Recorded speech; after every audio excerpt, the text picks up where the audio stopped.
This evening, City Hall's controversy must await arbitration. The GPSU is not satisfied with some of the aspects of the COI report. The Ministry of Health focuses on upgrading their hinterland institutions. President Granger unveiled 2 plaques today at GPSU's headquarters. In the region, in the Bahamas, the telecommunications company BTC will soon establish fiber optics for greater speed. And internationally, British citizens vote on whether or not they should leave the EU.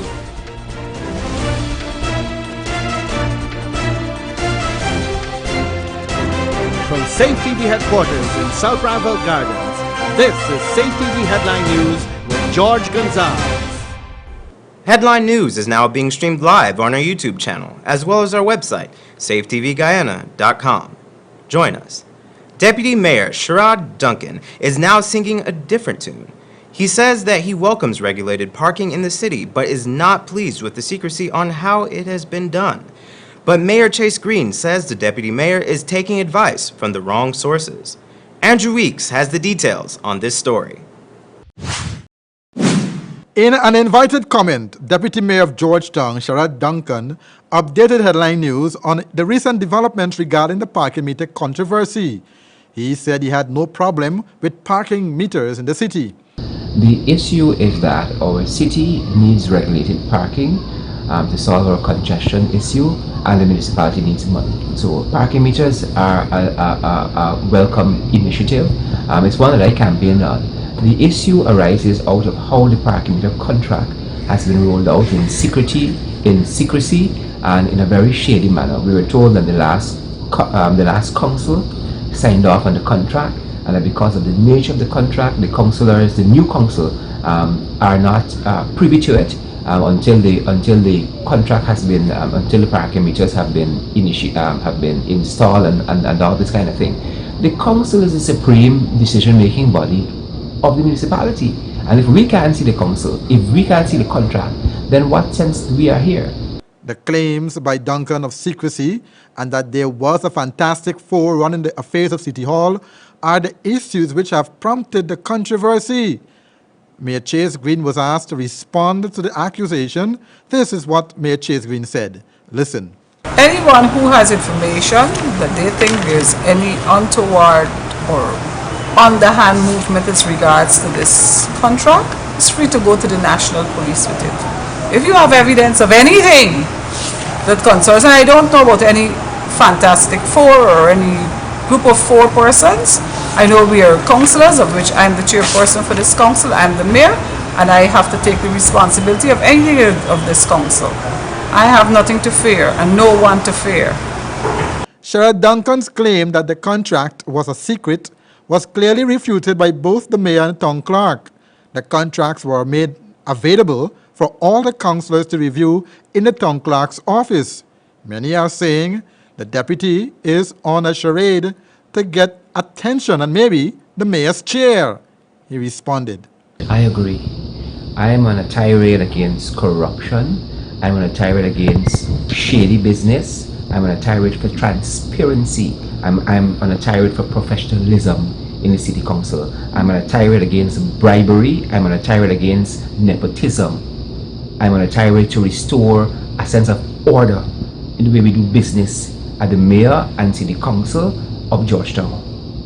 When further asked if he's willing to work with the mayor and town clerk and councillors, Duncan said, I'm willing to work with professional people. I'm saying that when you have systems that are put in place to allow the best ideas to come to the fore, and like the council, and those systems are circumvented for your own reasons, then how can I agree with that? It's unlawful. Okay. George, the parking meter contract is currently being realized even as government carries out reviews.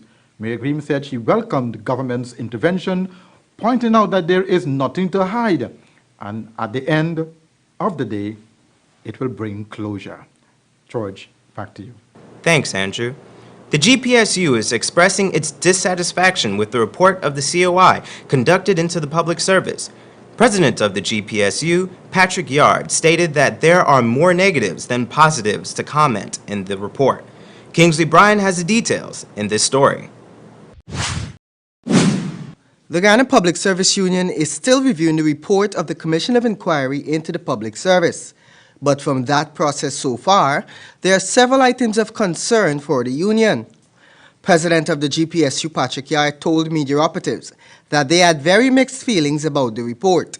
Yard detailed the main issues with the report. The report seems to be insensitive to certain serious and important ILO conventions, okay, that deal with stakeholders' participation. The report only seems to recognize the PSU's role in collective bargaining. Yard further explained that the report seemed critical of the GPSU's nominees on the Public Service Commission. He said the GPSU has been nominating persons to the commission for decades, and they represented a mere 33%. Hence, no controlling influence in the decision-making process. To this end, Yard related the formation of the Public Service Appellate Tribunal. The PSU recognized that the arrangement needed to be enhanced, and the PSU made representation to the government, led by Prime Minister Forbes Burnham, for there to be the creation of a Public Service Appellate Tribunal to review the decisions of the Commission. The GPSU president said it required an amendment to the Constitution, and it saw no objection by the then government. However, the Public Service Appellate Tribunal has not been functioning since Barrett Jagdeo's first term in office. Yard said in this regard, the report was prejudiced. So there are several things we're not happy about that tribunal report on. It has no role in the public service for stakeholders otherwise too.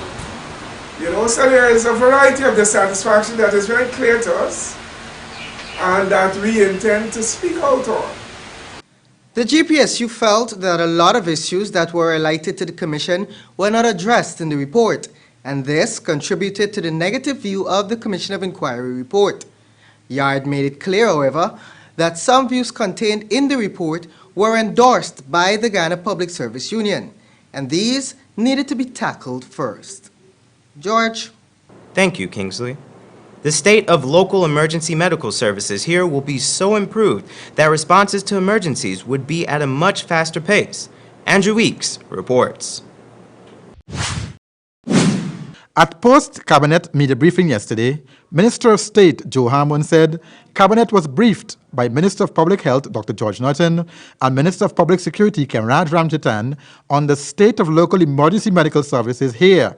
It was a presentation that was done by Dr. Zulfikar Box on the rate of responses to emergencies by EMS. In fact, the plan which was outlined sees within the first year of its implementation a reduction of the time from a report is made to the emergency medical services, that within 15 minutes that the person will be actually picked up and taken to an emergency medical facility. Over time, Mr. Harmon further stated that over the time, the 15-minute time span for emergency responses would be reduced. But Minister Harmon also spoke of the areas the project would be focused on in this first phase period. But initially, the project was going to be dealing with Region 4 along the coast, where 80% of our population resides, and later on to other outlying areas. This basically builds on the current arrangement which we had for medical evacuation from the hinterland and along the riverine areas. And the plan envisages the compilation of these assets into one medical response system that will benefit the Guyanese people by and large. George, it was not clear if considerations would be given for an all-hazards emergency response system. We know the fire service to be the most ideal 911 emergency response agency. However, the 911 number in Guyana at most times do not work with this new plan by both the public health and public security ministries to speed up emergency medical response. will the 911 emergency number have a speedy response to? George, back to you. Thanks, Andrew. Coming up on Headline News after the break, the unveiling of commemorative plaques by President Granger, and Guyana makes efforts to increase the benefits of its agreement with Brazil.